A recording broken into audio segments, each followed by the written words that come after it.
ఆ నదంతా బంగారమే, ఎక్కడో కాదు మన భారతదేశంలోనే. ఎంతైనా తెచ్చుకోవచ్చు, ఎవ్వరు ఏమీ అనరు, కాస్త ఓపికంటే చాలు. ఏంటి మన భారతదేశంలో బంగారం దొరికే నదా? ఎక్కడ చెప్పండి. టక్కున వెళ్ళి ఓ 10 కిలోలు బ్యాగ్లో వేసుకుని వచ్చేస్తా, అప్పులైనా కట్టుకోవచ్చు అని అనుకుంటున్నారా? అయితే ఈ వీడియో చూడండి. ఆ నది ఏంటో, అక్కడ బంగారం ఏంటో మీకే తెలుస్తుంది.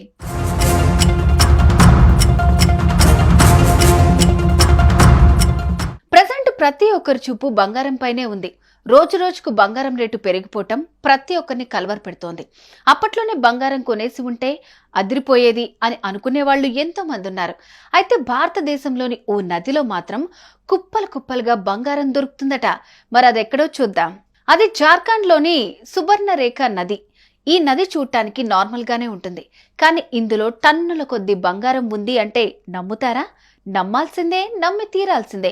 రాంచీ నుంచి పశ్చిమ బెంగాల్లోని ఒడిస్సా గుండా ప్రవహిస్తున్న ఈ నది 474 కిలోమీటర్ల పొడవు ఉండగా ఇందులో అక్కడక్కడ బంగారం దాగుంది. ఈ బంగారాన్ని అక్కడ నివసిస్తున్న వారు తెచ్చుకుని అమ్ముకుంటూ ఉంటారు. దాంతో వచ్చిన డబ్బులతో వారి ఖర్చులు పోనిచ్చి హ్యాపీగా ఉంటుంటారు.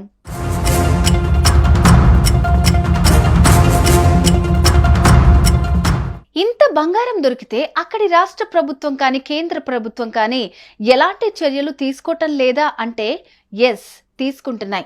అసలు నదిలో బంగారం ఎలా వస్తోంది అనే దానిపై 2012లో కేంద్ర ప్రభుత్వం 2 వేర్వేరు సంస్థలకు బాధ్యతలు అప్పగించింది. అయితే ఆ 2 సంస్థలు నది ప్రవహిస్తున్న దారి గుండా ఎలాంటి గని కనుగొనలేకపోయారు. దీంతో ఆ బంగారం ఎలా వస్తుంది అనేది ఇప్పటికీ తెలియదు. కాగా ఈ ప్రాంతంపై కేంద్ర రాష్ట్ర ప్రభుత్వాలు పలు ఆంక్షలు విధించినా ప్రజలు వాటిని పట్టించుకోవట్లేదు.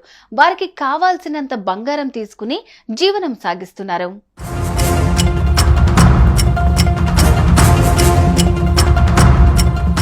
అసలు ఈ బంగారం ఎలా దొరుకుతుంది, ఎలా ఉంటుంది అనే విషయానికి వస్తే వారికి దొరికే బంగారం బియ్యం, ధాన్యం కంటే చిన్నగా ఉంటుంది.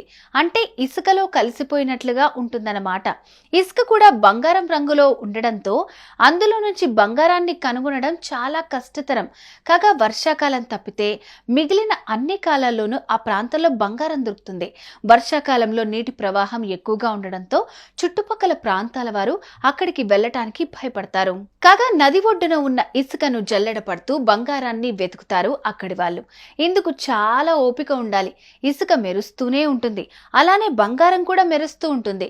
దీంతో రెండిట్లో ఏది బంగారం అని వెతుక్కోవటానికి చాలా సమయం పడుతుంది. అందుకే అక్కడి వాళ్ళంతా వర్షాకాలం తప్ప మిగతా సమయం అంతా నది ఒడ్డునే ఉండి బంగారాన్ని వెతుకుతారు. దాన్ని అమ్ముకుని సొమ్ము చేసుకుంటారు. దాంతో జీవనం సాగిస్తారు.